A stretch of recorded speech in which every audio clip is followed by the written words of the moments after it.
I work blind, got vision I don't need to see. I'm picking mind over matter, I believe in me. I need to find more hours in the day to breathe. Need to find more power in the way I be. And when my mind turns sour with the painful scenes, I need to scream out loud, I can't stop me. I wanna be the greatest like Rocky. You know I leave them all hating like a hobby. I'm out here making moves like a lobby. And if you ain't with me, it's your loss, see. I got my mind on the facts, I'm a python, grab what I like real fast. Till until I have everything I attack, everything that I lack, everything that I want, and I see matter of fact. Cause I'm my own worst enemy. Only if I let it be. I can control anything if I can just think carefully. I control my destiny. Deep up in my mind I manifest it. Every morning I wake up obsessed, and everything I do the best. And deep within my mind, you know I'll always manifest it.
Hello and welcome to my Mind Over Your Matter.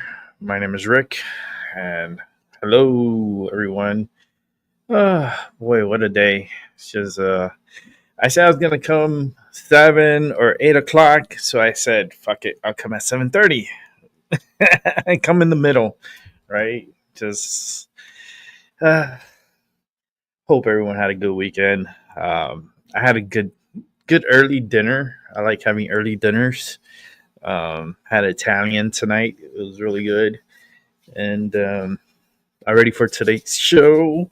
I got my joint already rolled up, nice and ready for us to smoke.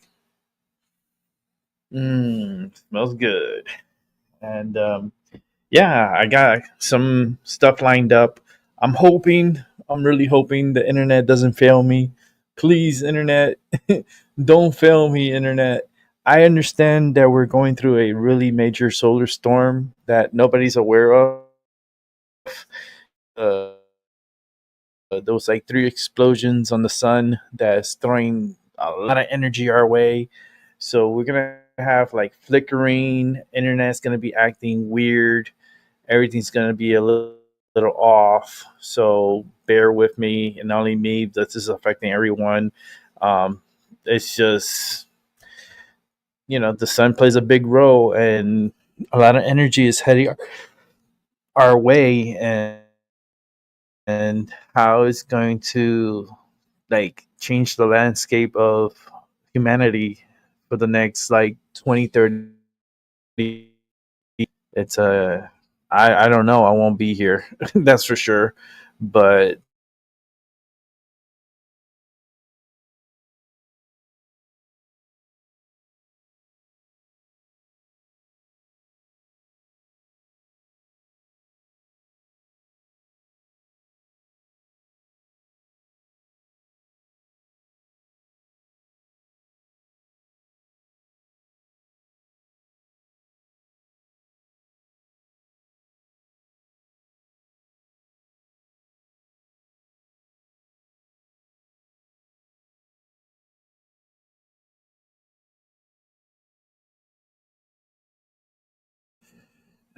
this internet is driving me crazy. It's gonna happen. It's gonna freeze. We're like the internet is being attacked pretty much by what's going on with the sun, and the energy that's projecting downwards is really fucking up the internet. So I'm gonna try to do my best, but that's all I got. So let's go ahead and just jump right to it. I'm gonna go right into my boy Tyson De La Cruz, and let's listen into this awesome person. You guys got it, and gals need to go over to Tyson De La Cruz and subscribe to his channel, and yeah, just tell him Rick sent you, and he'll appreciate it. With that said, let's watch. A Valley woman is accused of helping the North Korean government avoid sanctions and bringing millions for the country's weapons program. America, we just uncovered what might be the biggest national security breach in decades. An Arizona woman named Christina Chapman just got sentenced to over 8 years in prison for helping North Korean agents infiltrate 309 American companies, including Fortune 500 corporations and major tech firms. She stole 68 American identities, ran a laptop farm out of her house, and funneled over $17 million directly to North Korea's nuclear weapons program. Wow. But here's the kicker. Nike alone paid $75,000 to what they thought was an American IT worker, but actually was a North Korean government agent. That's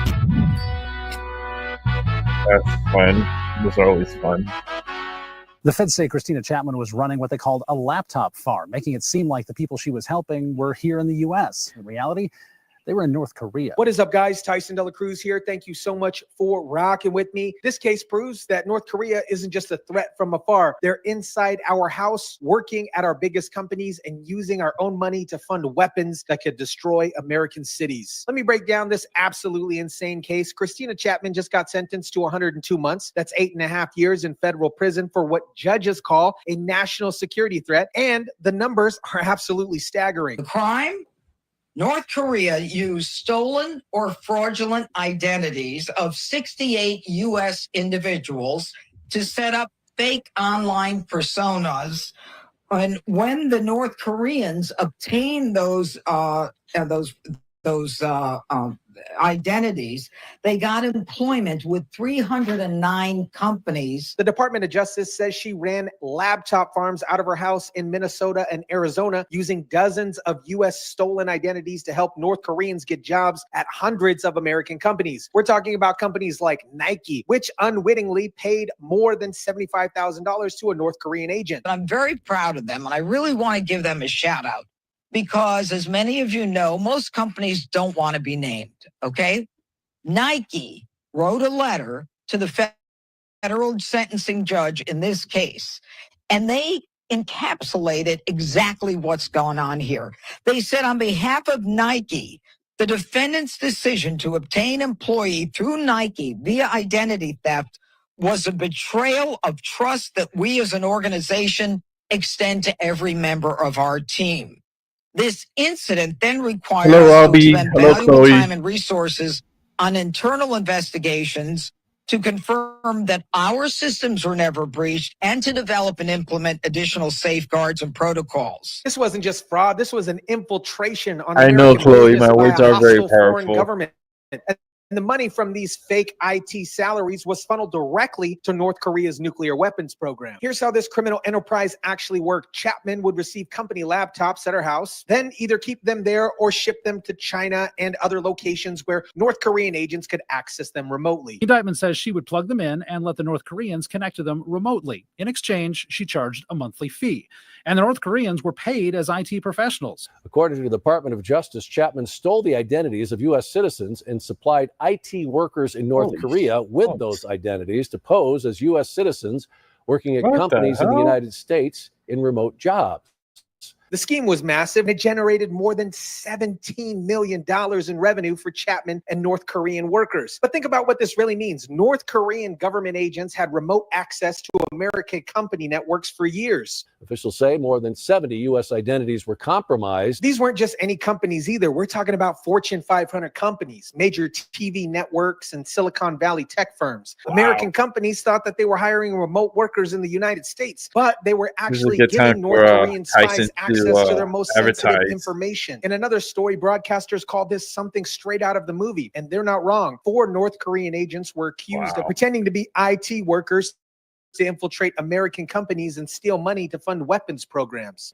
It's living in a spy movie, you know, like something out of James Bond. Man. One victim was an Atlanta-based tech entrepreneur, Marlon Williams, who says the North Korean agent spent months earning his trust before they executed what he calls the big hack in March 2022. March of 2022 is when they executed what I call the big hack, close to 800,000, and then wiped all their chats, all the history that we had. $800,000 stolen in one hack, and these suspects were manipulating digital contracts and shuffling funds to cover their tracks. The FBI is now offering a $5 million reward. What makes this case so terrifying is the scale. The FBI believes that there are potentially hundreds of fake North Korean IT workers still operating inside American companies right now. This isn't a one-off scheme. This is a systematic government operation. The suspects allegedly used stolen IDs to get jobs as remote IT workers in what the FBI says was a North Korean government operation to defraud companies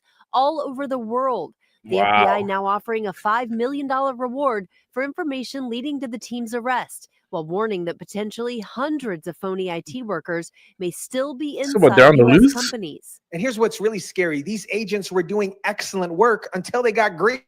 Marlon Williams says that they were doing a great job until October that year, when there was $30,000 all of a sudden missing. So North Korean spies are actually competent employees while they were stealing company secrets and money. They were doing a great job until October that year, where there was $30,000 missing. More than $1 million in cryptocurrency was stolen from that victim in Georgia. Over $1 million in cryptocurrency was stolen from just one victim in Georgia. And this case is raising some serious questions about how companies screen their remote workers, or in many cases, don't screen them at all. Your tech sectors are being infiltrated by North Korea. Wow. And when big companies are lax and they're not doing their due diligence, they are putting The America's cybersecurity security at team is risk. not working. Let's be clear about what this really means for American national security. Every dollar these North Korean agents earned went directly back to their government's nuclear weapons program. This wasn't corporate espionage. This was economic warfare designed to fund missiles that could hit American cities. The judge in Chapman's case called this a national security threat, part of a much larger, sophisticated I don't think scheme that 17 earns million North is enough Koreans hundreds of for a million nuclear dollars a threat. year. Through a series of increasingly brazen criminal schemes, the North Korean government is attempting to fund its nuclear weapons program and evade U.S. sanctions, while victimizing American companies, American financial Hey, institutions, Breadstick. and American I citizens. like the name. The FBI and our partners Oh, are that's doing cool. I everything got we can to recommended. defend the homeland, That's awesome. and that is Thank you. why I'm very pleased to announce today's sentencing of U.S. citizen Christina Chapman to 8.5 years for her part in these schemes. U.S. law enforcement is now trying to spread the word to corporate America about these North Korean threats that could come with every job application. But the damage is already done. Hundreds of American companies have already been infiltrated. And who knows how much sensitive information has already been stolen. America, this case represents one of the most sophisticated attacks on our national security in decades. Christina Chapman helped North Korea place agents inside 309 American companies, she steal over looks $17 very million interesting. and fund their nuclear weapons I'm just saying, she looks all very while the interesting. biggest corporations were completely clueless. Think about what this means. North Korean government agents had access to Fortune 500 companies, networks, customer database, and business Wow, they secrets could've for stole a lot of years. information. Nike alone paid $75,000 to what they thought was an American IT worker, but was actually an enemy agent sending intelligence back to North Korea. And this is just Wow. what we know. The FBI believes that there are probably hundreds more North Korean IT Oh, yeah, they're workers here. currently employed by American companies right now, sending money and intelligence back to their government every single day. In my opinion, this Wow. happened because corporate America got lazy with remote hiring during C-19 and stopped doing Yep. basic employment verification. Companies Yep. were so desperate for IT workers that they didn't bother to verify that the person that they were hiring was actually an American citizen. The solution seems pretty simple. Do real interviews on camera, verify identities in person, and stop treating national security I threats wouldn't like do an interviews on inconvenience. camera. When I you would do hire it in somebody to person. work remotely, make sure Especially if that you're they're gonna pay 'em actually that who they much say money. they claim to be.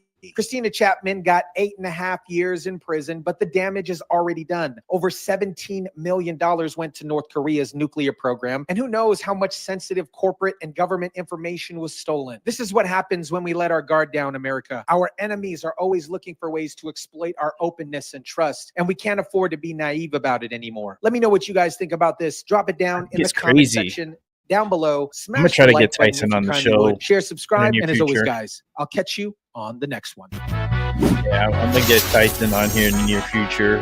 We gotta have some little discussions with him. This is a lot of craziness, right, going on in this world. A lot of like espionage, treasonous things. You got the enemy that's within, literally.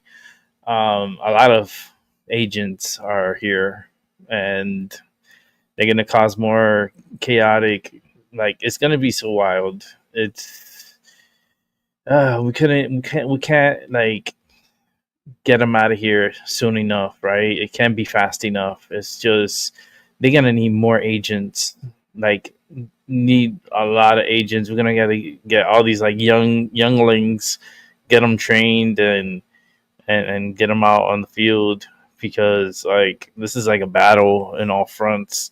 Um, that is wild, but I like that name, Breadstick. That's so funny. But I'm surprised that my channel was recommended. That's a big change. Chloe, you see this? Albie,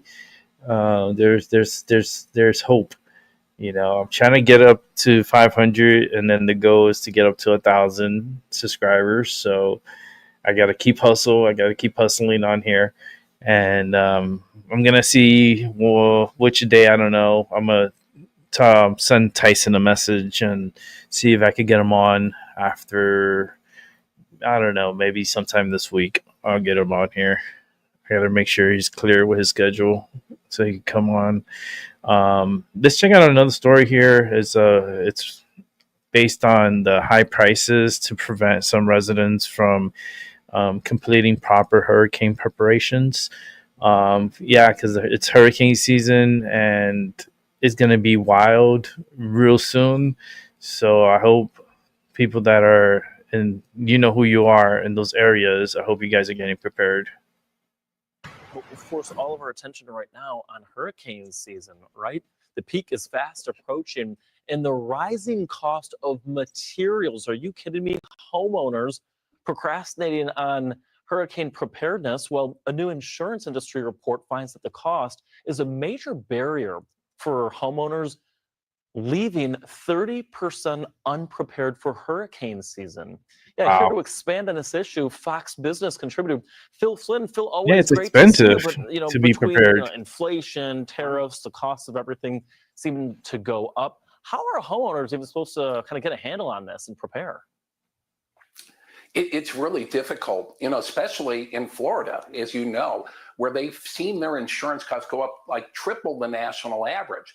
And while those premiums have leveled out, let's face it, a lot of people just can't afford it. They're relying on, doing things around the house to prepare for hurricane season, fix their windows, fix the roofs.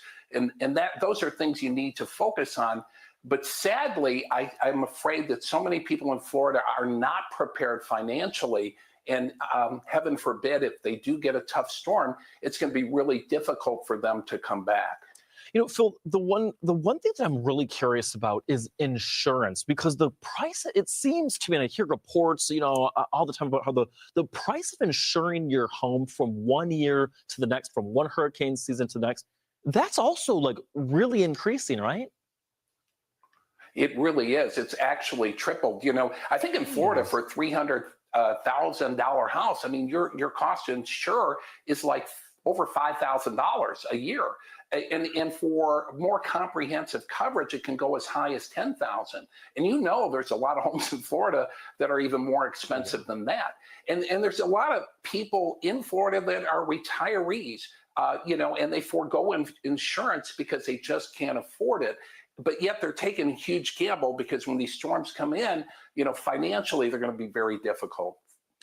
That is amazing. Just to reiterate what you said, a $300,000 home could possibly need homeowners insurance of $10,000 to insure for a hurricane season. That's unbelievable to me. And Phil, the other thing real quick that I want to mention is the fact that you think of if a hurricane does do damage to your home, the cost of repairing your home, the materials is also increasing. It is. If you just look at, what it would have cost to build a $300,000 home a few years ago, that same home could be pushing $1 million. I mean, that's crazy. How much we've seen the cost of materials go up. How the hell are they going up to $1 million? Record highs before pulling back. Drywall. The price of copper, which is they got to change their building materials. Electricity, that's going to record highs. So it just becomes more and more expensive. Not to mention that the labor, there's not as many people in the trades, so the cost of labor has gone up as well. And if you get into a hot area the younglings like Florida in there, when they're building, it's going to be very hard to find people to do the work. That's why in Florida you have to be very careful because there's a lot of fraud when it comes to contractors and things like that. Oh yeah. And believe it or not, that ends up going back into your insurance premium because a lot of times when they come in and they don't do the job that they were paid to do, that's going to come down on the bottom line. It's going to hurt and make insurance more expensive. Oh my gosh. All right, Phil, last question for you, because I'm trying to think about, I have a twin brother actually that lives in Florida who's going to be purchasing a home here much sooner than later. Is there anything that you can do to maybe buffer against some of those costs, or anything that you can do to maybe cushion the costs that you're aware of? Definitely. Yeah, definitely reach out to the local authorities. Sometimes they can give you some ideas. Reach out to the insurance companies and do things that you can go to an insurance company and say, hey, listen, what can I do to lower your risk? What if I put in some special windows or some special doors? And a lot of times the insurance company themselves will try to find a better way. But the other thing is too that people don't think about in these storms is auto insurance. And a lot of times in these storms, they're underinsured. They don't have comprehensive coverage. So that's another thing that you may want to focus on ahead of hurricane season. Oh, what a great idea, Phil. I could literally talk to you for like the next hour about all this stuff, because I know we could do a deep dive in this with our friends and family in Florida. All right, that'll be a lot of time on that's for sure. You'll be working overtime for me. Phil, thank you so much just for your insight, your perspective on the Fox Business Network. We always appreciate it. Okay, we appreciate him. I mean, yeah, we could go hours and hours talking about it. Yeah, hurricanes, like homes these days, to rebuild them is very expensive, especially in Florida.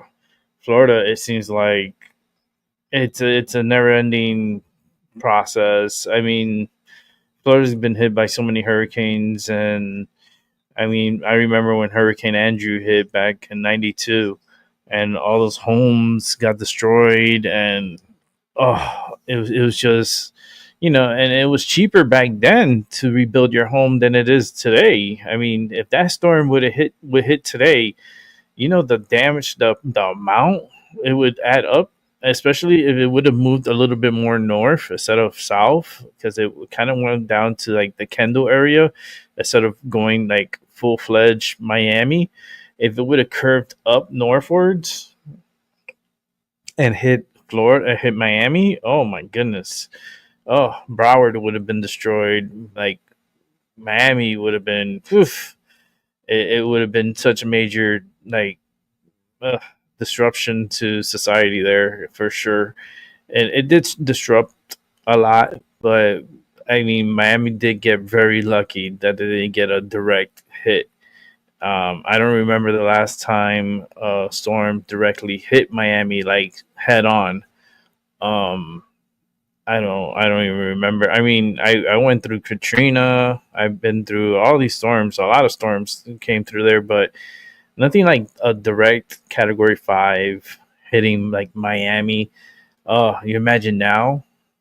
South Beach destroyed, like Miami downtown, all that. Wynwood area. Oh, so I don't even want to think about it. That's it would be such a devastation to South Florida if that was to happen. It'll be. Oof. Anyhow, let's see what else we got here on tap. It seems like the internet is like so. Oh, and it's funny. I got two stories on Trump. One is the massive trade deal with Europe, with the European Union, and I also have a story on Trump goes on a sudden tirade against windmills during meeting with the EU president. So Trump goes on a tirade, and we reach a deal with the Europeans. Awesome. Let's see this one first. The windmill is funny because I have a video that I recorded myself of a windmill in New York. I've never seen one before, so this is the first time admiring a windmill, and I was like, man, that thing looks so huge, and I feel bad for like the birds that fly through there. We didn't really see any birds around that area. I mean, I'm pretty sure a lot of them got killed by these windmills. But Trump goes on a tirade talking about it. Let's listen to that story because, it's an ugly thing. It's very ugly. Let's take a look at the story. I think they're going to end up in the same place. You might as well go there quicker. And the other thing I say to Europe, we will not allow a windmill to be built in the United States. They're killing us. They're killing the beauty of our scenery, our valleys, our beautiful plains. And I'm not talking about airplanes. I'm talking about beautiful plains, beautiful areas in the United States. And you look up and you see windmills all over the place. It's a horrible thing. It's the most expensive form of energy. It's no good. They're made in China, almost all of them. When they start to rust and rot in 8 years, you can't really turn them off. You can't bury them. They won't let you bury the propellers, the props, because there's a certain type of fiber that doesn't go well with the land. That's what they say. The environmentalists say you can't bury them because the fiber doesn't go well with the land. In other words, if you bury it, it will harm our soil. The whole thing is a con job. It's very expensive. I have a and video. in all fairness, Germany tried it, and wind doesn't work. You need subsidy for wind, and energy should not need subsidy. With energy, you make money. You don't lose money. But more important than that is it ruins the landscape. It kills the birds. They're noisy. You have a certain place in the Massachusetts area that over the last 20 years had 1 or 2 whales wash ashore. And over the last short period of time, they had 18. Okay? Because it's driving them loco. It's driving them crazy. Now, windmills will not come. It's not going to happen in the United States. And it's very expensive. And I would love to see. I mean, today I'm playing the best course, I think, in the world, Turnberry. Video of it. Even though I own it, it's probably the best course in the world, right? And I look over the horizon and I see 9 windmills. It's like right at the end of the 18. I said, "Isn't that a shame?" We have What a windmills here shame. in You have the New same York. thing all I have over. the video right All over here. Europe in I'm particular, gonna you have upload it right windmills now. all over the place. Some of the So, countries they're already built here prohibit it, in the but United States. people ought to know that these windmills are very upload this destructive. video. They're environmentally unsound, just the exact opposite. Because the environmentalists, they're work not on really environmentalists. They're political hacks. These are people that they almost want to harm the country. I come with But you receipts. look at these beautiful landscapes Oh, all over shit. the I mean, with the receipts. world. Many countries have gotten smart. They will not allow it. They will not. It's the worst form of energy, the most expensive form of energy. But windmills should not be allowed. Okay.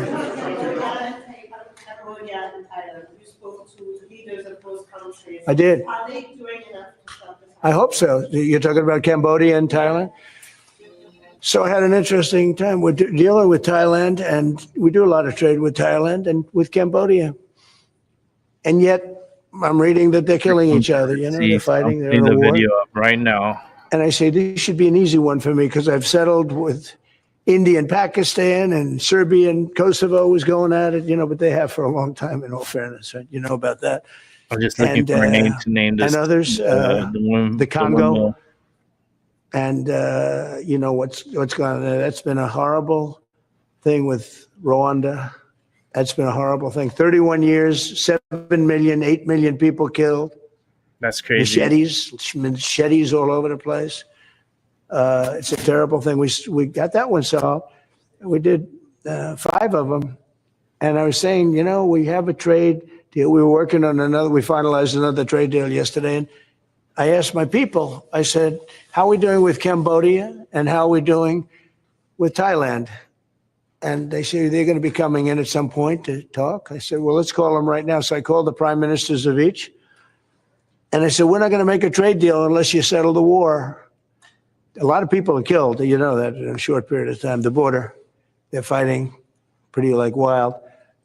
And I spoke to both of the prime ministers, and I think by the time I got off, I think they want to settle now. I know they're meeting today or tomorrow, and we're going to work with them. Marco Rubio's working with them also, his people, and him. I think we're going to get that. That would be a great thing, but that would have turned out to be a bad one. And I will tell you, India and Pakistan, they were really getting ready to go at it. So getting those things settled, if I can do it, and if I can use trade to do that, it's my honor. But I had great talks with 2 very good people that they both really would like to make a deal. So we'll see what happens. Okay. All right. So let me bring it back to me. Hopefully I could come over here because my computer, everything's acting crazy. And everything's just going a little wild today. But I do have video and pictures of the windmill. I'm getting to put it in my shorts. I'm going to put it in my shorts. I'm entitled it Windmills in New York. Yeah. So I'm going to put Trump hates windmills.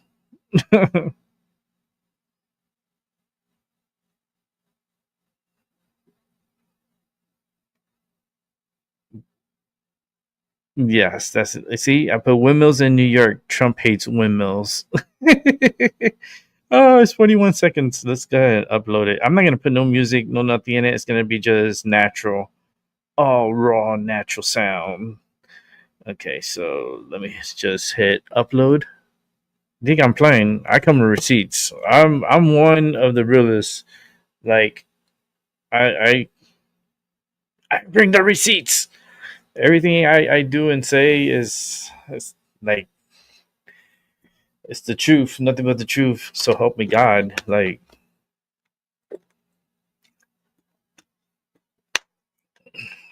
but the windmills, they did look ugly, and I'm gonna show you guys in a moment. Actually, matter of fact, I'm gonna bring it up right now because it's being uploaded as I speak. Let me get my channel up here. It's uploading right now. It's at 57%. So as soon as it posts, I'm gonna show it to you guys. It's gonna post any. It's okay. It should be posted now. So let's go to my shorts. Would it be under my shorts or under my videos? I think it'd probably be under. Well, I did put it under the shorts. Okay, it's in my shorts. It's in my shorts.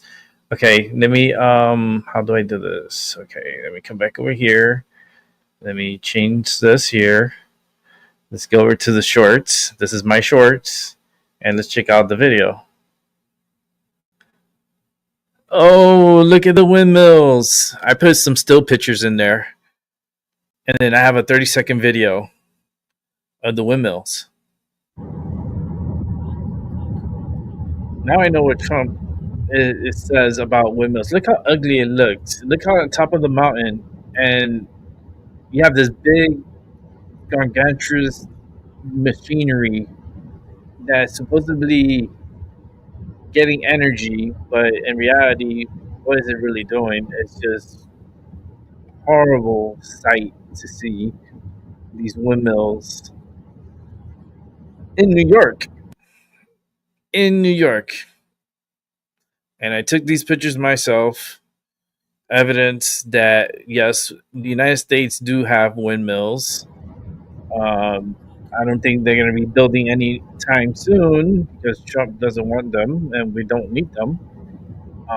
There's other forms of getting energy, and this is more like for the environment. It's horrible. It's a horrible idea, and yeah, I come with receipts. Let me see if I can make it bigger so you guys can see. Let me see if it will do it. I don't know. It looked like it got smaller. It looked like it got smaller to me. But if you go to my shorts and you check out the video for yourself, you can see the windmills. They're pretty noticeable if you see it on your device, on your phone. Leave a like, subscribe if you haven't. And yeah, I come with receipts. I did win this. And this is my first time ever seeing windmill. And it was in New York. So that was crazy. This is like towards this is in the countryside of New York. It's wild. You gotta go see it for yourself. Like, go check out the video. I appreciate it. But yeah, that's that happened. It's, I was surprised to see it because I'd never seen one like before, and when I saw it, I was like, "Wow, that thing is so huge!" It was so huge. The video doesn't give it like justice on the amount, like the size of seeing it in person. It was so big, and yeah, it was just not good for the environment, not good for birds at all. I wonder, like, how many birds have perished in that area because of these windmills. Disgusting, you know what I mean? But Trump got a deal. It looks like we reached a massive deal with the European Union, which is a good thing. Let's see what Trump has to say about that. Will be the biggest of all the deals. So we're very honored to have done so. Hey, Seven, Just how you doing, buddy? fantastic, and they work Happy together Sunday to you. long and hard. They worked hard and long, and many thanks to the teams on both sides. It was, as I said at the beginning, a heavy lifting you had to do, but many thanks also for the talks we had many times on the way to our goal. And now we made it, and that's good. It's really good. Anybody else? Yes, ma'am. I have a question for the EU Commission President. What are the U.S. concessions?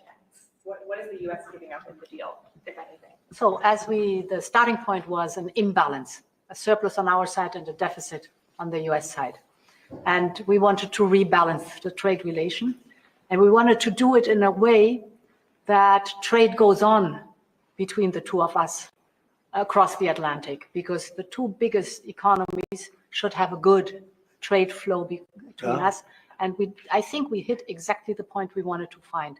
Rebalance, but enable trade on both sides, which means good jobs on both sides of the Atlantic, means prosperity on both sides of the Atlantic, and that was important for us.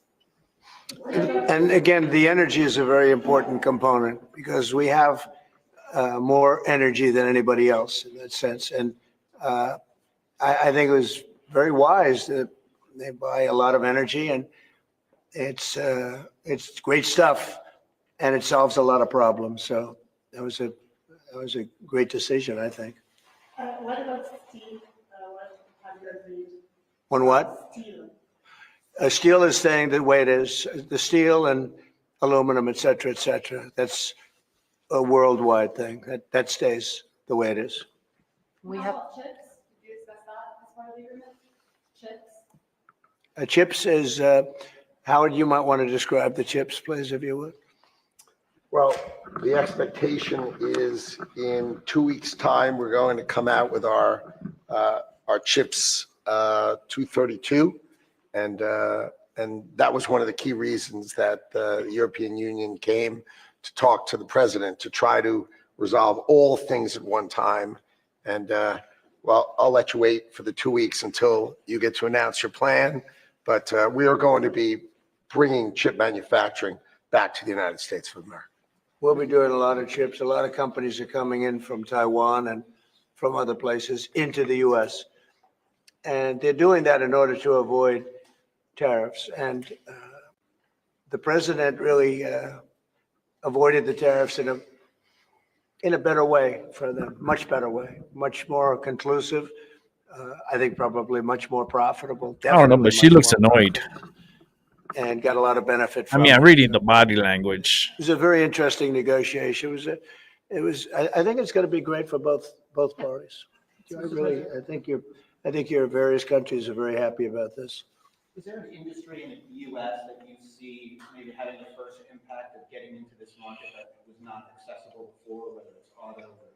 What's the first call you made? Yeah, I think cars. Cars basically were not invited. Were not. I don't know if the word is not allowed or just, you just kept them out somehow, right? But cars will be, we have some cars that do terrific business, and we do really well with the pickup trucks, with the SUVs. We have some great things. And I think the people of Europe will have some diversification. I think that'll make them happy. So I think maybe cars would be the one that would go the biggest. And the second would be agriculture, the farmers. And we'll do it in very strict conjunction with the president and the European Union. And they're coming into our country with great vigor. And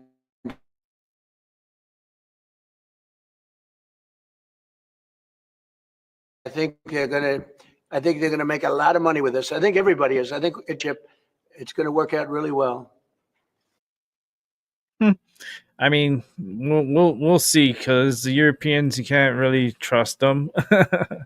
I mean, they can't even take care of their borders, and they have a really bad immigration problem in Europe. I mean, it's not good times, that's for sure. It's really It's dangerous. It's dangerous everywhere. Here in the United States too. It's dangerous everywhere. Where is it safe? My home. Yeah, you think your home is safe.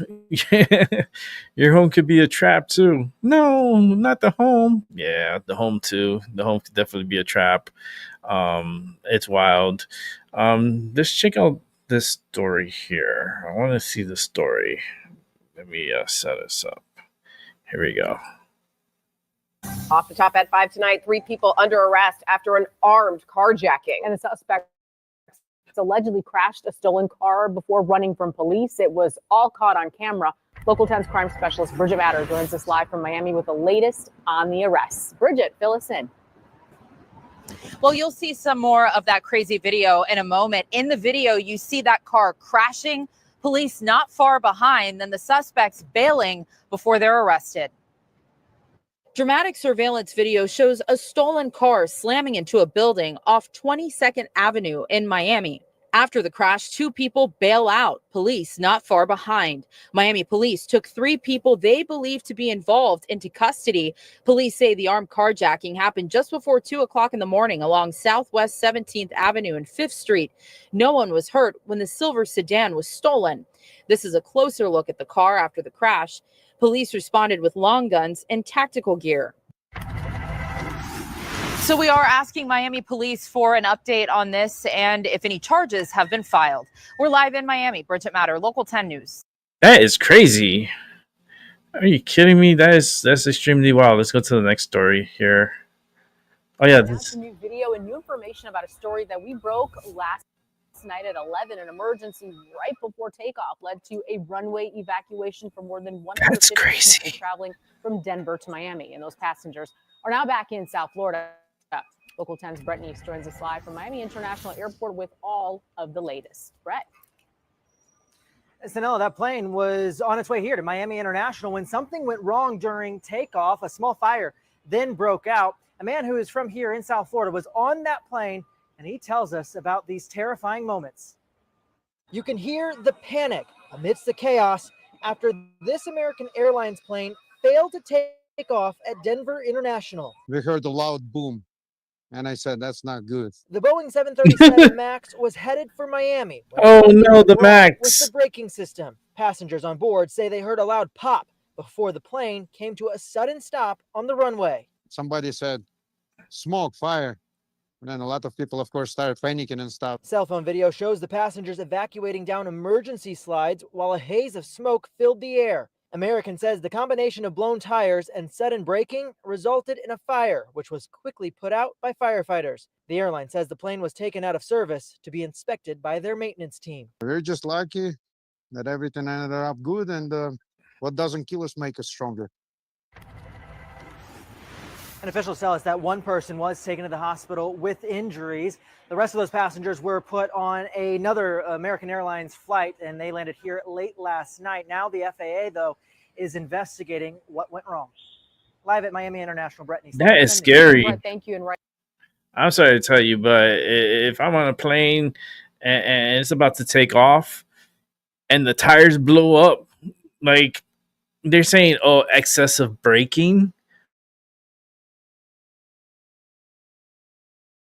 Does that make any sense if the fucking plane is about fire started as the plane was about to take off?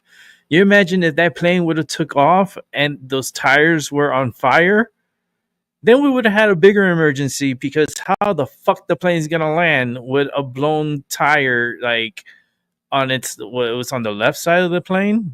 That it's American Airlines got lucky. Those people are lucky, very lucky. You know, it could have been a lot worse. A lot worse. I wanted to see this. We didn't get to see it earlier today because the internet was acting crazy here. So I wanted to see about this Travis City with the Walmart with the naming. Well, not really naming, but they're saying the age and how many different ages of the victims. And I wanted to hear this. First of all, thank you for all being here. Please be patient with us. It's been a long night. With us, we have our field services captain, Brandon Brinks, Grand Traverse County Prosecutor Noel Mogenberg, Munson Medical Center President Joe Hershey, and Munson Medical Center Chief Medical Officer Dr. Tom Schermerhorn. On July 26th of 2025 at 4:43 p.m., Central Dispatch began receiving calls stating that there was a man with a knife inside the Walmart store in Garfield Township, Grand Traverse County, Michigan, actively stabbing people. A Grand Traverse County Sheriff's deputy was near the location and arrived at 4:46 p.m. At the time of the death, multiple citizens, including one who was armed with a pistol, were confronting the male suspect in the parking lot and preventing him from harming further people and leaving. The deputy took the suspect into custody without further incident. During the incident, 11 individuals were injured by the suspect. The weapon used was a folding knife with a 3.5-inch cutting blade. Would you like to put that up?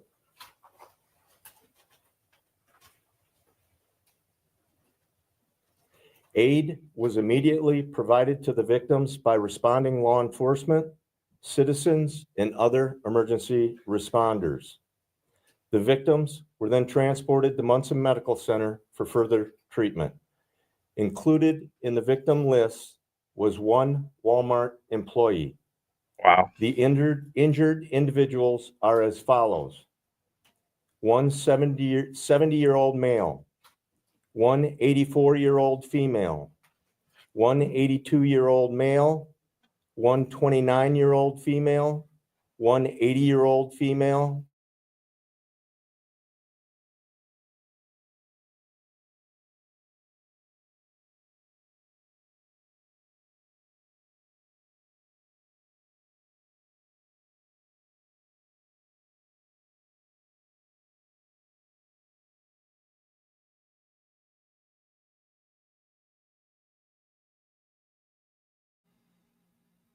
I'm sorry, the internet again. You guys might have missed that. I'm gonna go back because I want to write down the amount of people that got stabbed. So let me just take it back a little bit and listen to it again. Just bear with me with the internet. It's just been treatment. Included in the victim list was one Walmart employee. The injured individuals are as follows: one 70-year-old male, one 84-year-old female, one 82-year-old male, one 29-year-old female, one 80-year-old female, one 67-year-old female, one 38-year-old male, one 39-year-old male, one 65-year-old female, one 40-year-old male, and one 55-year-old male. okay. I wrote down the numbers here. Okay, so that's what I really wanted from the story. Was the numbers of the amount of people that got stabbed.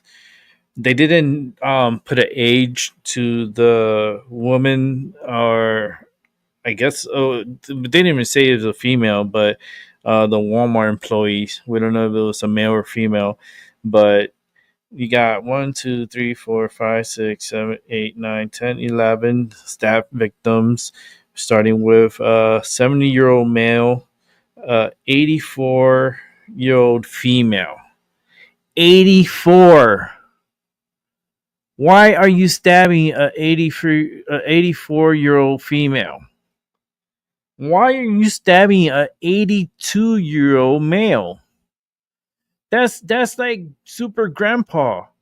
Like, they're in their 80s. Are you kidding me?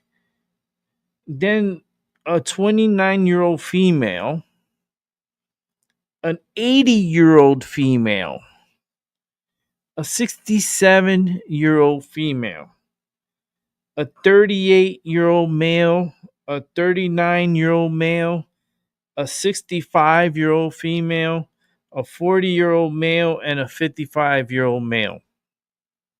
That's a lot. My concern are the the senior ones, right? Out of all these, we could say the 67, 65 is considered probably senior.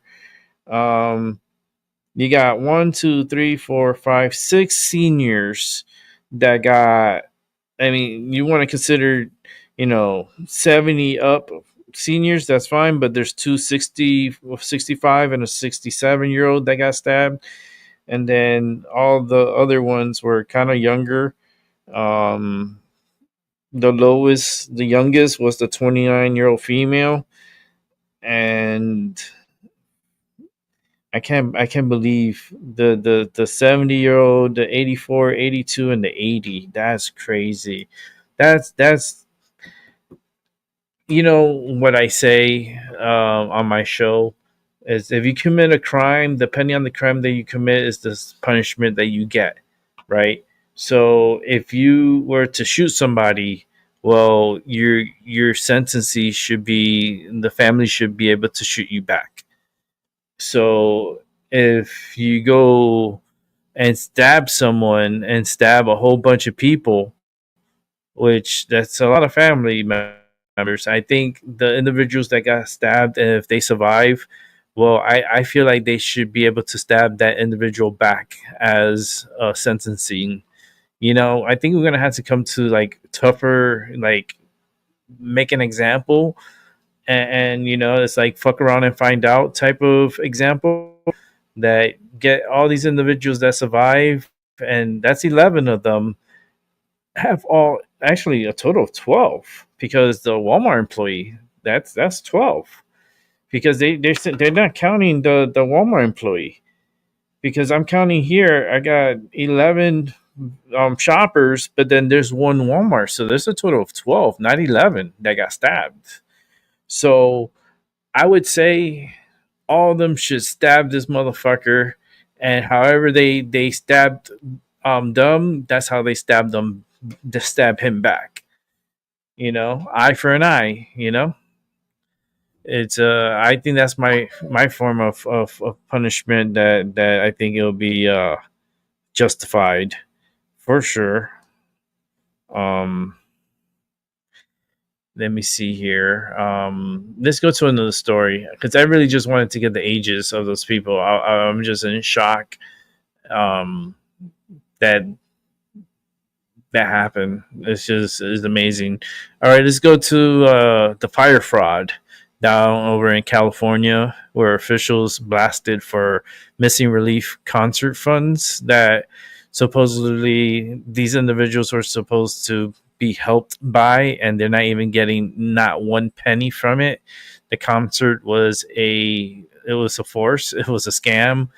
A lot of people got their hopes up, and they are very saddened that they're not going to be getting anything. So let's check out this story. We're back with an incredible story for you. California raising more than $100 million for wildfire victims with their star-studded concert. And some victims are wondering, hey, where'd all the money go? FireAid saying, quote, we partnered with vetted and trusted local and nonprofits who had the capacity and infrastructure to directly reach the individuals in need. Rachel Darvish evacuated her home in the Pacific Palisades, and she says she hasn't received FireAid funds to this day. She joins us now.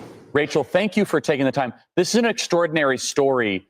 So just to be clear, this was a star-studded concert performance that raised over $100 million. Do you know of anybody that has received aid from this concert? Where has this money gone? Good morning, Charlie. Thanks so much for having me here. Guys, surviving a wildfire isn't just about escaping the flames, right? It's about what happens after. And what happened to us? I'll answer your question. No. I received a single penny. I don't know a person who's received a single penny. And I'm not sure I'm going to know a single person who's received a single penny. I remember being student body president of Palisades High School when it was still standing back in 1993. And I remember Bill Clinton was president. And my speech started out when I spoke at graduation. I said, there is nothing wrong with America that can't be fixed with what's right with America. My question to you, Charlie, is what's right with America when you have wildfire victims sitting there watching money be raised for them and not see a single penny of it? Yeah, it's That's outrageous. That's the America we live in right now. So that question, what can be fixed with what can be fixed with what's right with America? I don't know what's right with America anymore. Do you guys? No, well, listen, let me put some facts down here. So the Annenberg Foundation, this is one of these like shady groups that sort of collects all and distributes money to all the nonprofits. So the money, Terry. How you 75 doing? million, I was agree, distributed to 188 different nonprofits. Now we've been covering nonprofit scams for a long time on this couch, at least. 25 million went to long-term recovery. You say you haven't received any. You don't know if anybody else who has received any of this money. Do you want to report this? Do you think this should be reported to the DOJ? Because Donald Trump is very concerned about this. He has said that he wants something done. Of course it should be reported to the DOJ. This is not fire aid. I call it fire fraud. Yeah. What have they aided? Yes. What have they aided us with, guys? I'm sitting here not in my home. I'm sitting miles away from my home. I'm sitting here wondering when I can go home. You know why? Because there was access to funds. There was $100 million raised. I got excited. I run into the governor after the fire took out my town. I thought I had an in. I thought I had it good for my town. I thought I had a phone number. That didn't work either. So then we thought we get $100 million. I haven't seen a penny of that. What are you going to do for us? That was my question to the governor. I'm still wondering, what are you going to do for us? There cannot be a way of helping people when there is no transparency. Why don't you put out a list of people you've helped? Yeah, no, exactly. I mean, there are so many things we can do. Go ahead. Sorry. And hopefully this will get the attention of the right people. And we thank you for bringing it to the public's attention. Fox and Friends reached out to the organizer of the Fire Aid concert for a statement and then did not receive a response. But Rachel Darvish, this is a very important story. We're going to stick with it. I know you're going to stick with it, and we will have you on to talk about it more as we learn more about it. Hey everyone, I'm Emily Campagno. Catch me and my co-host Harris Faulkner and that California is experiencing, and yet their government, none of them get in trouble. Not even no, don't do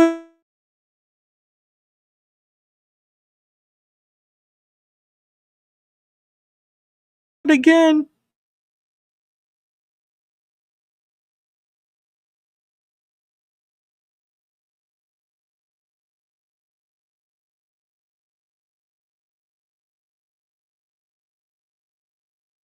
Because I haven't seen this yet. I guess some people got killed. I don't know. Let's find out together. This is a weird one. Visitor center. 2 children are there. They advised that their parents were assaulted. The parents are missing. A couple killed while hiking with their young daughters. We found the victims down here. Tonight, 5 News has team coverage as we learn more about the lives lost and track the urgent search for a suspect. What? Devil's Den. Well, thanks for joining us. I'm Lauren Spencer. And I'm Morgan Deadly Ridley. We have attack. new information from state police tonight about that deadly attack at Devil's Den State Park. 5 News reporter Bo Russell has been That's at Devil's scary. Den all weekend following the investigation. He joins us live to break down what state police are saying as they continue to work to track down a suspect. Hey, Lauren. Hey, Morgan. Yeah, well, we're learning today that 2 victims have been identified as Clinton and Kristen Brink. We now know from law enforcement that they were on a hike with their 2 daughters, age 7 and 9, at the time of the attack. Law enforcement is letting us know that those 2 children are safe and with family. Now, again, yesterday, Arkansas State Police received a call around 2:30 in the afternoon, and that's really all we knew at that time. I made it over here on the ground around 4:30 and saw that there was a large law enforcement present. They weren't really giving much information yesterday. Still not a lot today, other than as I just said, we have identified those 2 victims. Law enforcement are still here canvassing the area. They're all around the trails, which are all closed off. So they're still doing a pretty thorough sweep of the area, which is difficult because, the terrain is steep and it's a large area of ground to cover. Now, I did talk to park rangers. They told me that the description of the suspect was taken from witness statements, not from photos or videos. So what else was given in those witness statements, we don't know as of yet, but we'll be sure to update you when we learn more about that. Park rangers want to get them up to date and explain what's going on, give it a chance to leave if that's what they want to do. However, the park visitors and campers we spoke with today didn't seem too fazed. Not really, because I mean, it's not like we're gonna go to the trails anyway. We wanted to swim in here, but they told us you cannot swim there, so we just like taking a look at everything. That's it. They said that they're still under investigation and they might open the park tomorrow or something. But he said like a double murder happened. Now, Arkansas State Police is asking anybody who was here on Saturday and may have been taking pictures or videos, maybe had a GoPro that was running, or even a dash cam, if they could go through their footage and see if anything out of the ordinary sticks out. If you do happen to see anything, Arkansas State Police Troop L is asking you to send it their way.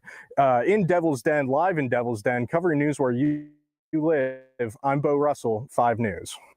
Thank you, Bo. Arkansas State Police have officially identified the victims who lost their lives in the That's attack crazy. as 43-year-old Clinton David Brink and 41-year-old Kristen Amanda Brink, their husband and wife, and had recently moved to Northwest Arkansas from out of state with their 2 young daughters. The girls, ages 7 and 9, are both safe with family now and were not hurt in the attack.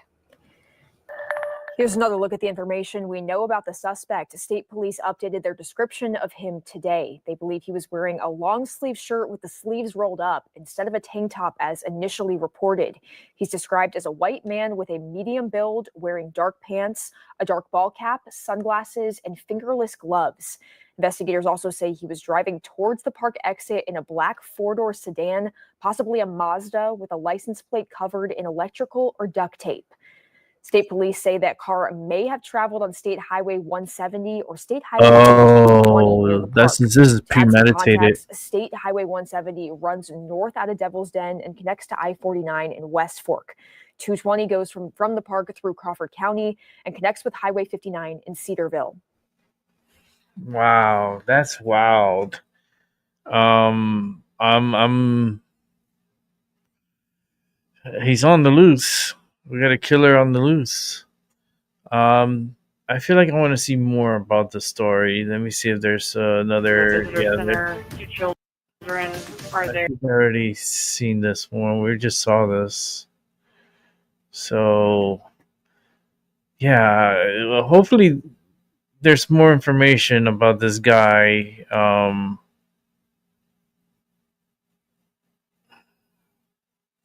Deadly full party shooting.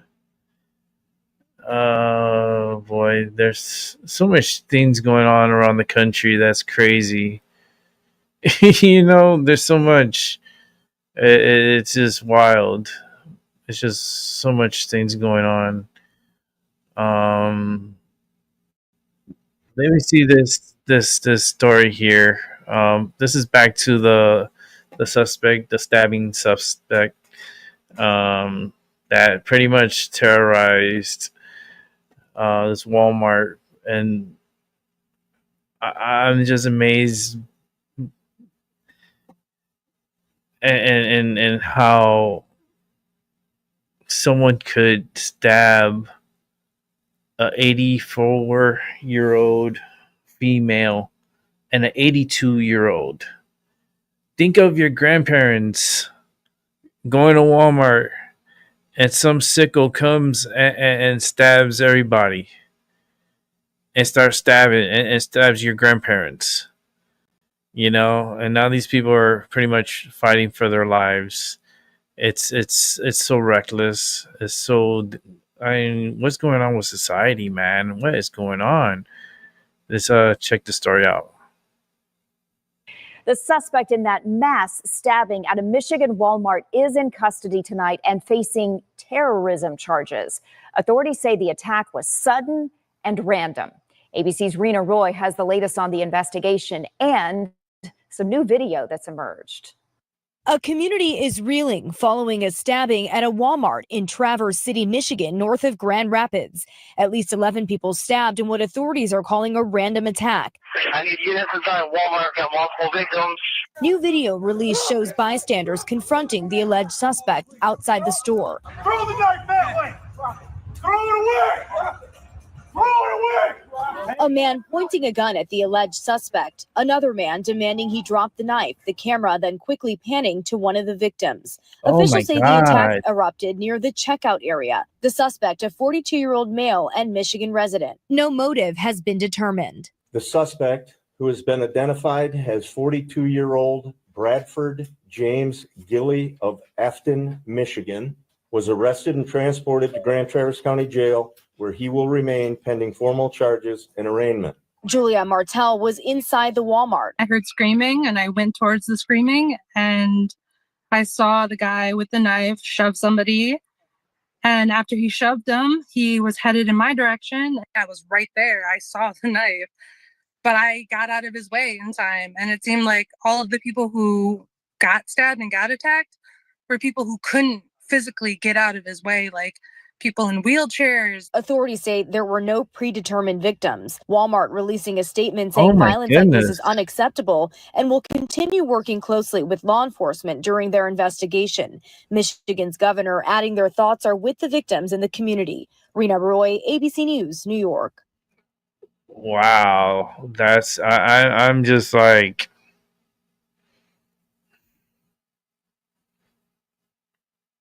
some of these victims were in wheelchairs. Are you kidding me? Some of these guys were. I cannot believe. I'm pretty sure that 84-year-old was that female. She was on a wheelchair. Maybe the 82-year-old too, because you gotta understand, this is like grandma, grandpa. You know, this is literally your grandparents, and some crazy dudes coming in here and it's just stabbing people and using the same blade on because you're passing out the germs and blood on every single person he stabbed, and now they got to be tested for HIV, AIDS, like all diseases. They're gonna have to be tested for, and the guy looked very dirty. Like, I don't understand, like, what is going on with society. It's like we're rooting for the asteroid. I keep telling you, I'm rooting for the asteroid because that motherfucker's coming. It's coming. They're talking about, oh, the asteroid's gonna hit the moon. I was like, you think that's if it hits the moon, nothing's gonna happen to the Earth? Oh man, yeah. Just be ready. Be ready. Something big is gonna happen. That's all I gotta say. But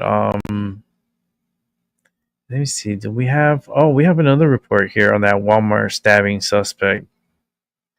Yeah, let's check this one out because I did open this one to see. So it's like a follow up. Okay, let me make it wide. I'm Camila Mary. Coming up, we're learning more about the man who allegedly stabbed 11 people at a Walmart near Traverse City.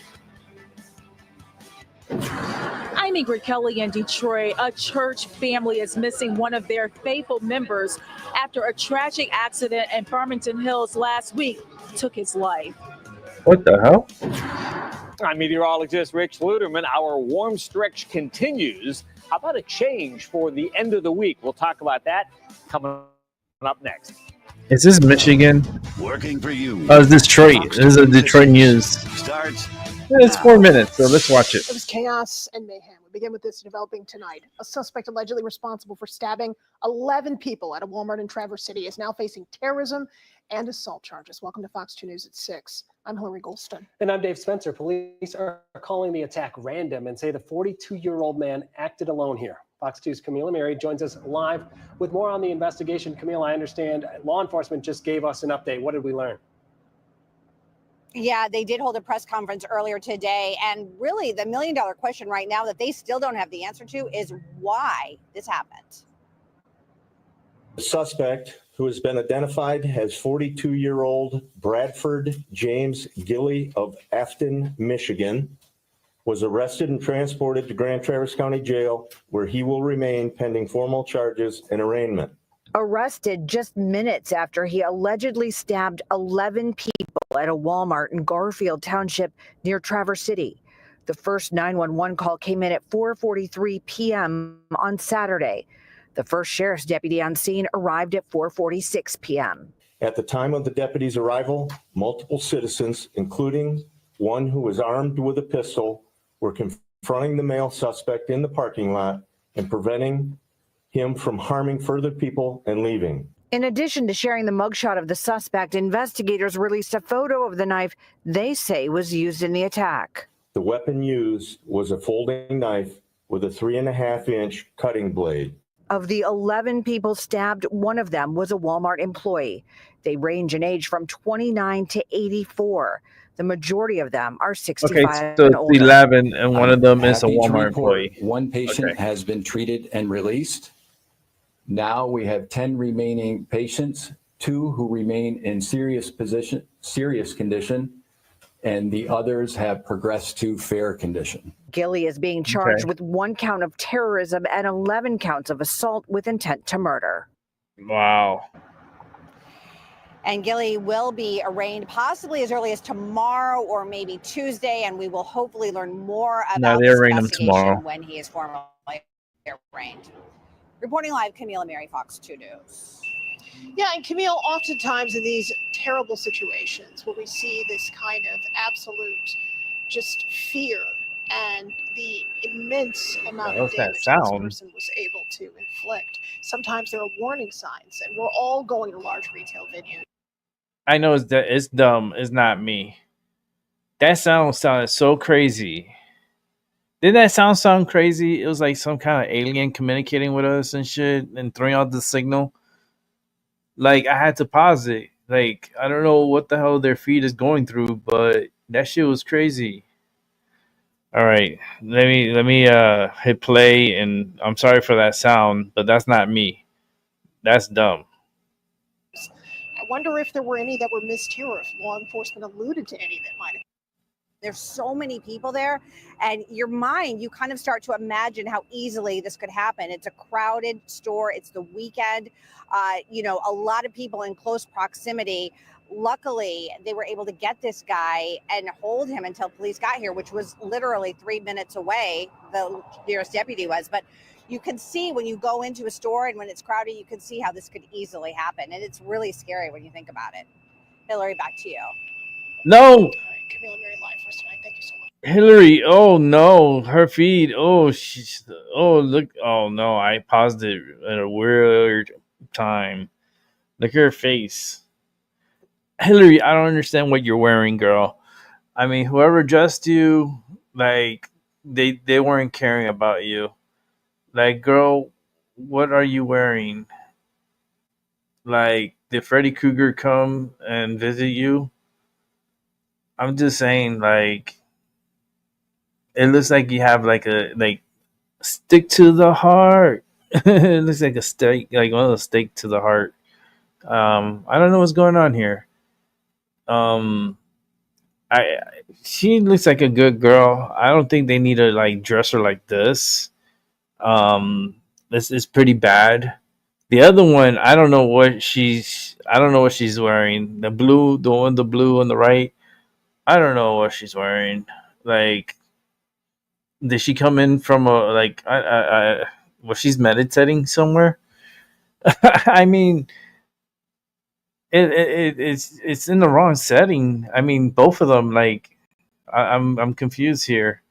I mean, usually when the reporters are out on the field, they'll have their shirt that represents the channel and so forth. But this lady, I guess they called her an emergency. Say, hey, you're in the area. Go over to the Walmart.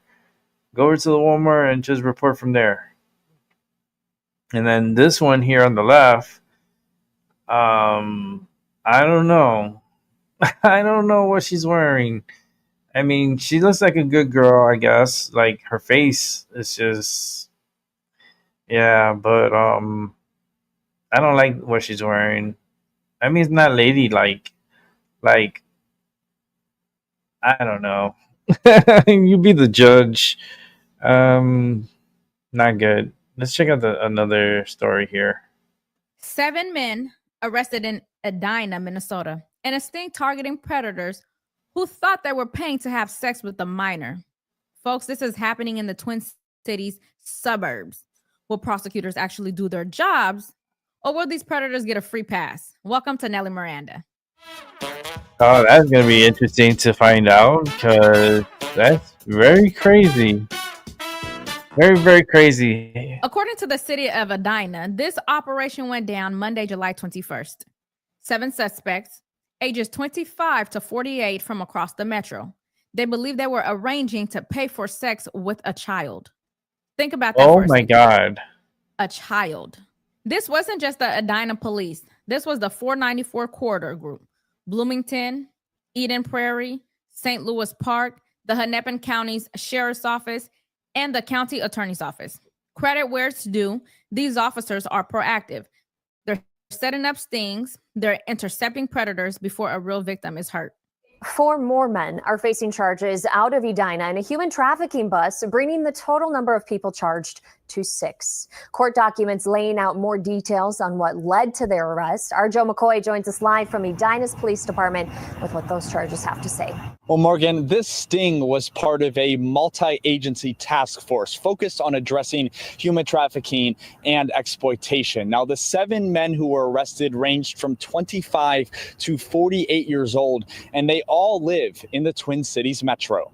This week, the Edina Police Department was busy cracking down on underage human trafficking and sexual exploitation. In an undercover sting, the department says they arrested 7 men who in separate instances believed they were arranging to pay for sex with a 17-year-old. It was alarming that there was, that many cases in one city alone on one evening as part of this sting operation. Mike Olson is a former St. Paul police officer and Secret Service agent. He says in the past 10 years, law enforcement nationwide has made a conscious effort to crack down on these sorts of crimes. Minnesota alone, it's been estimated as of the last couple of years, over 5,000 middle school and high school students have admitted to being sexually exploited. As of Friday, 6 of the 7 men have been charged with a felony count of hiring or agreeing to hire a prostitute who is reasonably believed to be under 18 but over 16 years old. If convicted and first-time offenders, each man is likely to face up to a year in county jail. It's kind of like phishing in reverse. We hear about phishing cases in cyber world. A year in jail. Bad actors doing that. In this case, they'll get out early. Throwing the line out there. But let's be honest, catching them is the easy part. The real question is, what happens next? Do prosecutors bring the hammer down, or do these guys walk with probation and a fine? Because we need to know, what are the charges? Are there plea deals in the works? Are judges handing down real sentences? Because if you arrest predators on Monday and then cut them loose by Friday, you send one message: try again, we will not stop you.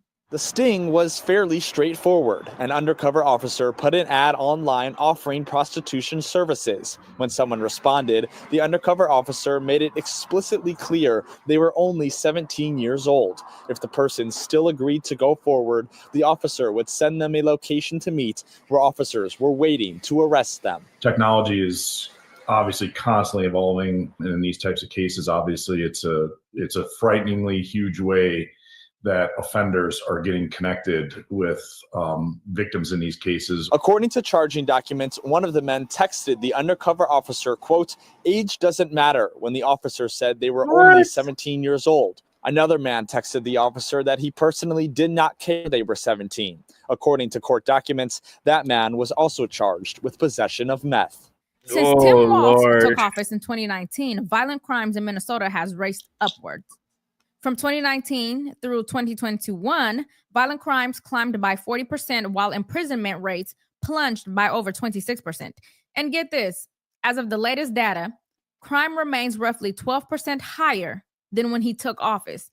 And this dramatic rise began before George Floyd. It was tied to Walz's embrace of progressive criminal justice reforms, bail changes, fewer convictions, and more early release. And in Minnesota, the scale is alarming. In 2024, the city accounted for 46% of the state's murders, 56% of robberies, and a staggering 91% of carjackings, while making up just 7% of the state population. Waltz championed the Minnesota Freedom Fund and policies that effectively eliminated bail for nonviolent offenders, regardless of prior records. This led to thousands fewer people on probation, 5,470 fewer, in fact. But while they talk about equity, the reality is fewer consequences and fewer deterrents. According to Citizens Against Sex Trafficking, the Twin Cities is one of 13 metros in the United States with disproportionately high rates of child sex trafficking. What? So, what does this all add up to?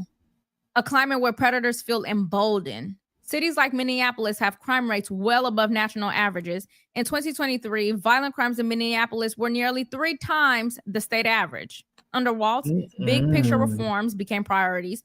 Climate mandates, sanctuary measures, bail reform, but public safety lagged behind. This is about more than one sting. It's about policy, culture, and consequences. You don't end child exploitation with hashtags. You end it by ending the marketplace, and that means hitting the demand side hard. Let me remind you, just last month, Eden Prairie Police ran a similar sting. They had 12 arrests, 10 felony charges so far, and since 2016, their operations have led to over 400 arrests. Minnesota under Tim Waltz is out of control, and it is time to vote him out. But what should Edina and every city do next? Number 1, publish every outcome, the charge, the plea, the sentence. Number 2, mandatory minimums for anyone caught trying to buy sex from a minor. Number 3, put the mugshots out when legally possible, because sunlight is a deterrent.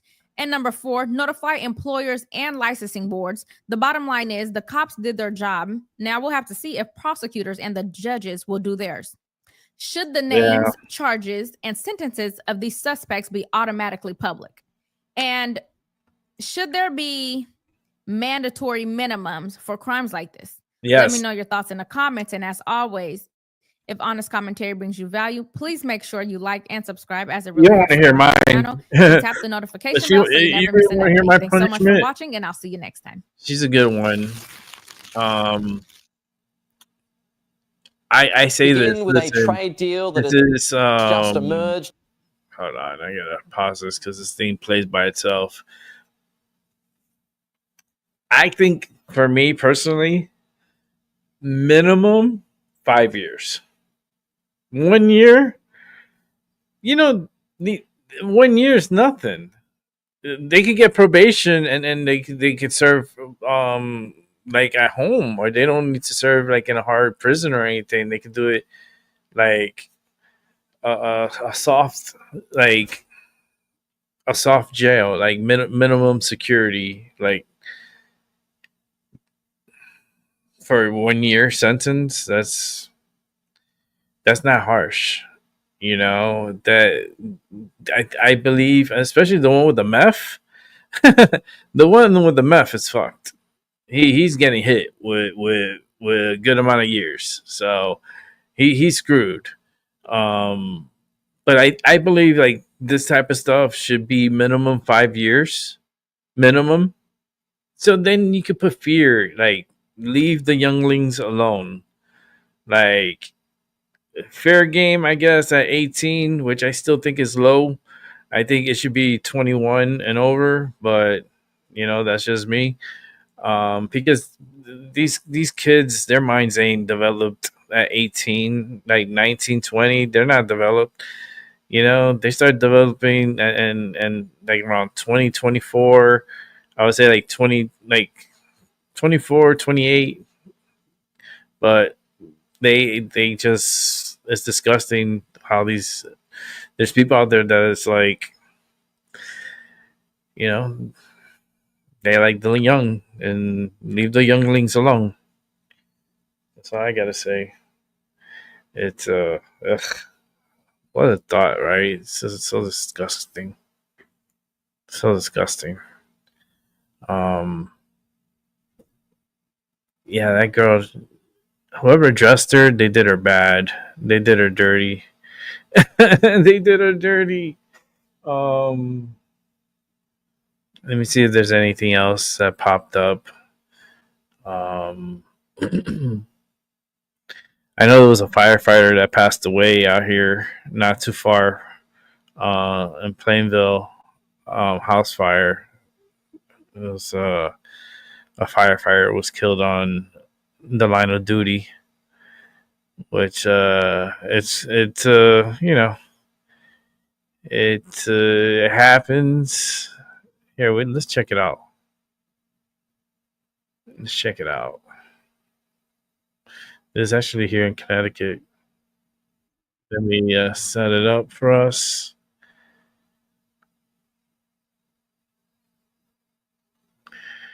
Okay. Check this out. For being with us, I'm Mackenzie Maynard. We begin tonight with breaking news. Plainville firefighter Ray Moreau died in the line of duty while on the scene of a house fire this morning. Well, as you can see the video play out behind me, it was a very busy scene. This is the destruction that took the life of that first responder. Plainville fire crews responded to Maria Road around 6:30 this morning. Multiple agencies from Bristol, New Britain, and Farmington also responded to help in the fight against the flames. Moreau was rushed to the hospital in New Britain, where he died from those injuries. The family was inside when the fire started. Fire crews say they woke up to the flames and the smoke. Oh, look at that They house were able is to get out gone. safely and are currently being helped by the Red Cross. It's always emotional when one of your friends gets sent to the hospital and you don't know what's going on. Wow. It's always emotional. These guys are really close knit and we're like a family. It's just like a family member getting rushed to the hospital. Doesn't matter what the injury is. It's always emotional. You don't ever like to see anybody get injured at a fire. And just moments ago, we learned that fallen firefighter is 60-year-old Raymond Moreau. News 8's Caroline 60. LaCour joins us live from the scene on Maria Road tonight with more. Hi, Caroline. Hi, Mackenzie. Yeah, Ray Moreau was a 35-year-old veteran with the Plainville Fire Department. He actually got on the department in July in 1990. And like you mentioned, we learned a little bit more about him and the accident that took his life. We're told he was standing outside the home behind me near a fire apparatus when a piece broke off and catastrophically injured his leg. He was rushed to the Hospital of Central Connecticut in New Britain, where he did die in surgery. Now, leaders at today's press conference say this loss cuts like a knife, given Moreau's deep commitment to the community. This isn't merely a job or a hobby. Wow, Being that's a volunteer crazy. firefighter, it is a calling. And Ray answered the call. Now, state police say that the Major Crime Division unit is the primary investigator and will continue to look into this fire and as well as the deadly incident. We are actually on scene, Mackenzie. As you can probably see behind me, there is a lot of debris on this house. There's really not a lot left. The garage door has been broken open as fire crews earlier today tried to battle the fire. We are still keeping you updated as we learn more on air and online. Mackenzie, I'm going to toss it back to you. Caroline, you actually were in the press conference when they announced all about Ray Moreau and his commitment and sacrifice he made for his community. Talk with us what it was like inside that room as we learned about the life he lived. Mackenzie, it was a very emotionally charged moment for a lot of the fire crew of the Plainville Fire Department. A lot of them were actually standing right behind us, our cameras, during that press conference. As you could hear the sniffles, obviously, this is a very hard moment for folks who knew him, considering his dedication of since 1990 of volunteering with this fire department. It's definitely a hard time for a lot of folks here in the community and the neighborhood itself as well. Caroline, thank you, of course, on the scene this evening for us. That is wild. That is wild. Like, how the hell this guy? Like, how does the debris land on you? Like, why are you in front of the house like that? I mean, if everybody's out of the house, why were you that close to the house? I mean, damn, what a way to die. It's like, that was a hard way to die. To die in surgery? Like, they probably took him to, who knows where they took him. But oof, that sucks, man. Ugh. He probably, I don't know. That's, you know how the body, it releases the fluid within and just kills you. You know, it just, your body knows when that's it. You know, when it's like an emergency brake. It's like when you break that threshold, the body releases this chemical in your body and it kills you. You know, it puts you out. And I think that's what happened to this guy. Like, it was like, that's it. He wanted to see the light. He's back there now. It's it's a very unique. Yeah. You don't know when you're gonna die and how you're gonna die. And this guy, I'm pretty sure he wasn't ready to die. He was only 60 years old. Yeah. It's just yeah. Let's check out this next story here. Let me set it up. It should be interesting. How long is it? 10 minutes. It'll give me a good little break. Rest my throat here. How do we wrap up? Let's see, about 9:30ish, so I could relax and enjoy Sunday night. Go to sleep early. That's what I want to do. All right, let's watch this next news segment. And here we go. So this is not a new story, but the whole idea that there was any collusion with Trump that's where the narrative and the charade is, because everybody knows Russia's trying to undermine the U.S., has been for years. That's not a new story. The story that the Democrats have been riding and this Trump collusion is simply not true, and we have no evidence of it. Well, look, I mean, you know, you're talking to the wrong guy. You should be talking to his people about whether they colluded. You know, Mike Flynn was the national's. Was his national security advisor. He had to leave because he lied about his contacts with the Russians within a month of the campaign. When Sally Yates, the acting attorney general, told the White House counsel that Mr. Flynn had been compromised, they did exactly nothing until the Washington Post broke the story. And that was Hillary Clinton's campaign manager at the time, John Podesta, with more lies with me on Fox Business back in 2017. Joining me in Mornings with Maria as I pushed him against the Trump-Russia hoax. That was when President Trump was in office just a few months, as the House Oversight Committee is now also investigating Joe Biden's presidency, his mental fitness, and the use of an auto pen during his term.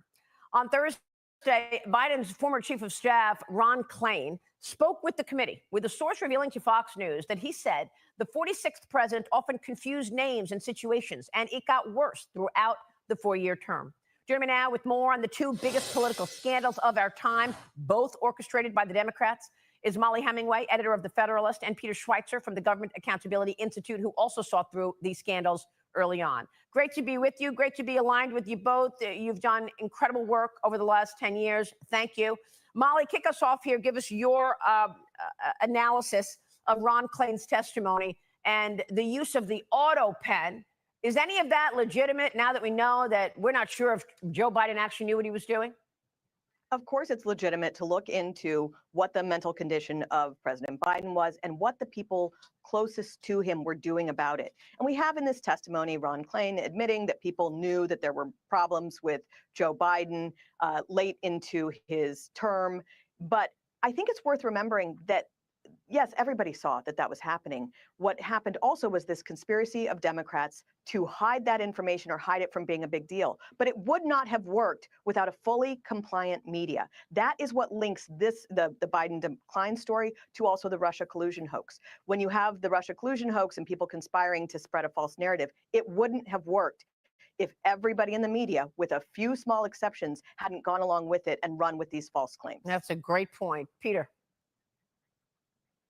Yeah, no, I agree with Molly. And also, look, the notion that these White House staffers are somehow insisting that, no, he seemed fine to us is ridiculous. Just look at the numbers. He had, in 2021, 58 known phone calls with foreign leaders. By 2024, it was down to 20. Look at the press conferences. He went from having 9 solo press conferences in 2021 to having 0 in 2024. There are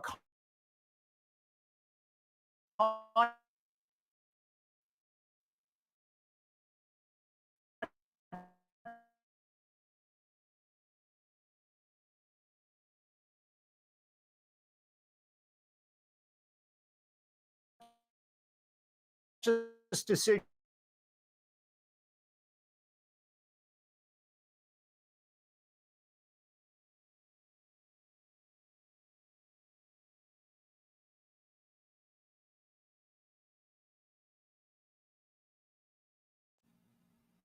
There we are. Sorry about that. The internet, I tell you, it's been wild. I know it's the sun. I know the sun. If you go look in YouTube, you'll find there's like reports that the sun, had a couple of explosions like back to back to back.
All right, I'm back.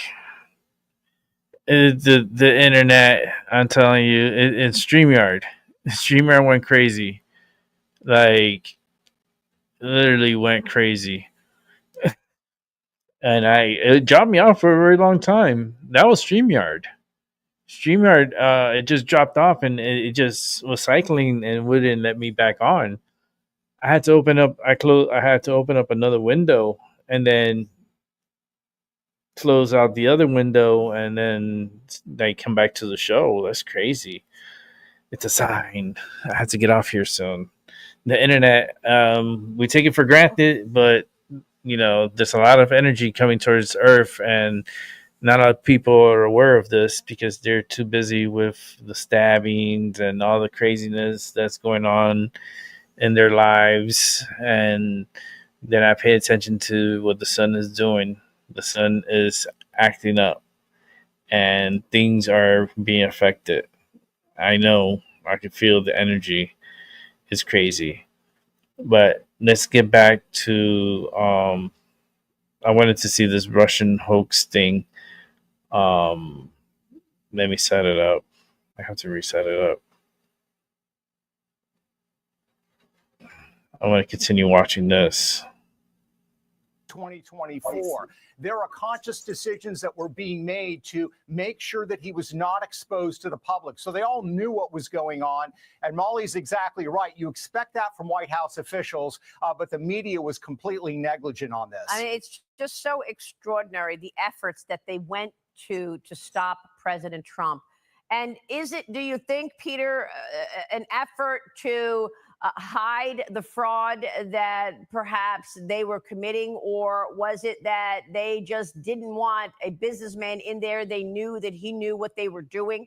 I mean, think about it.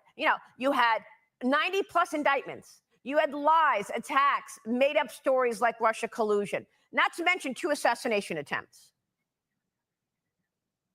Yeah, no, I think you're exactly right. And look, here's the bottom line with Joe Biden. Joe Biden was the so-called centrist candidate in 2020. When he became president, he became one of the most progressive, perhaps the most progressive left-wing president we've ever had. That is a reflection of the staff. I don't think Joe Biden pivoted that quickly. So the reason that the progressive left didn't mind this is because they were getting exactly what they wanted. And if you look at the interviews that Hunter Biden has been giving, I think it plays out this same dynamic, this bitterness that the Biden family has that said, look, we did what you wanted and you stabbed us in the back anyway. Yeah. And look, you've got to also point out, Molly, that many of the people who were working in the Biden administration were the very same people who planted and pushed this Russia collusion lie that we just spoke about with CIA Director John Ratcliffe. And we will be speaking with Devin Nunes shortly. Your reaction? Well, my reaction to what you just heard from CIA Director John Ratcliffe on your show is that he actually broke some pretty major news there. You are giving this story the weight that it is due. We have had in the last week absolutely explosive revelations about what the Obama administration did to attempt to sabotage the incoming Trump administration. Because you are giving this story the weight that it's due, you were able to break the news that John Durham says we are going to get the declassified annex to the John Durham report, which apparently will have some more explosive stuff in there. Yeah. This is such a major story that he also explained, too, something that has been convoluted in previous coverage, which is the conspiracy against Trump is ongoing. People are so worried about a statute of limitations because some of the crimes that were committed were previous to 5 years ago. But because the conspiracy is ongoing, it's going on right now, not just with these same officials, Brennan and Obama, but also the media who are active participants in this conspiracy. It's ongoing. The investigation is into activity that is happening even as we speak. And so I think that's an important thing that was revealed as well. Well, Maria. Molly, I mean, there's no coincidence that you haven't heard a peep about this Russia collusion lie being blown up on the mainstream media. They refuse to report it. They refuse to report it because it makes them look bad. Again, Obama, Brennan, and Comey could have done everything that they wanted to do to pit this false narrative. But if they had had skeptical media, more than the about 10 of us there that were skeptical, then they never would have been able to accomplish it. And people are they're wanting to forget how bad it was. It was years of absolute hysteria. It absolutely destroyed years of an administration. It ruined people's lives. It ruined foreign relations. I mean, it's no laughing matter to falsely accuse another country of conspiring with the incoming president. That's the type of thing where wars break out. Yes. And so for people to say we want to move on, and that's only because the media were active co-conspirators in these crimes. That's exactly right. And Peter, if you go back and think about the way President Trump was dealing with being commander in chief, he didn't have cooperation. He didn't have people who wanted to be in the administration. A lot of people were skeptical about even joining his administration, so he couldn't get the right people in the jobs. You had questions about a sitting commander in chief that kept him in a box, unable to do certain things that he could have done to lead the American people even better. Yeah, no, I think that's a great description, Maria. And of course, I think they're probably trying to do that right now in different ways.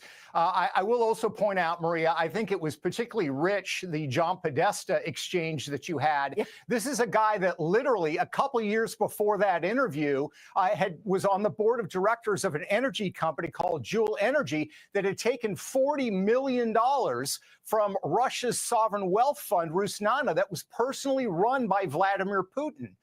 So it's absurd what they did. Look, I think the more transparency is the better. One name I'd like to see out there more is Gina Haspel. She was the CIA director appointed by Donald Trump. She certainly had access to this material.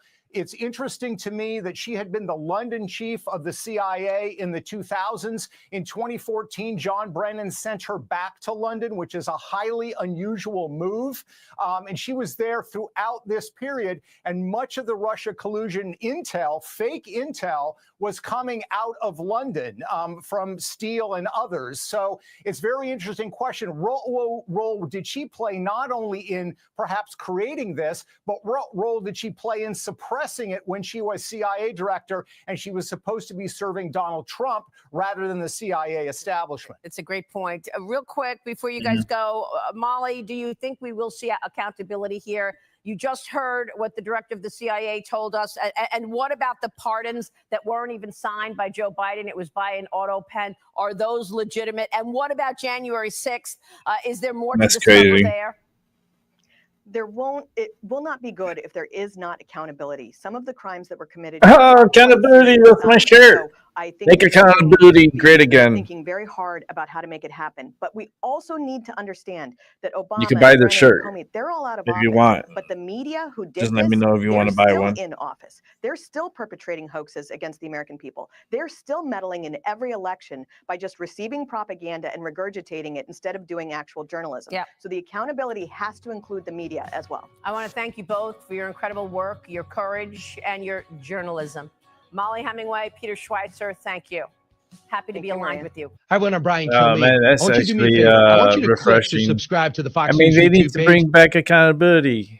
Like that's why I'm wearing the shirt. Make accountability great again. You can purchase this shirt from Tyson de la Cruz.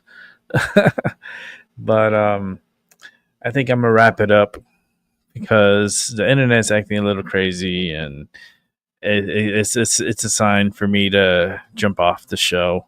So I wish everybody to continue having a great weekend. It's almost over. Back to another week starting tomorrow, Monday. And we'll do it all over again. And yes, we are in interesting times. Every day is a new day, but every day is like weird stories, weird things happening. And I'm going to try to, bring it to you guys every night as much as possible. But I'm tired. I did an earlier show today and I need a rest. But hey, Raina, what's up? How you doing? Out of here. I'm tired, girl. I did almost 2 hours. I'm done. Thank you, Taming. Yeah, but I'm out of here. You guys continue to have a good weekend, and Have a good morning, good afternoon, and good night. And I'll catch you on the flip side. And we'll see what stories we'll report on tomorrow, because tomorrow's another beautiful day. And we'll see what happens. I don't know.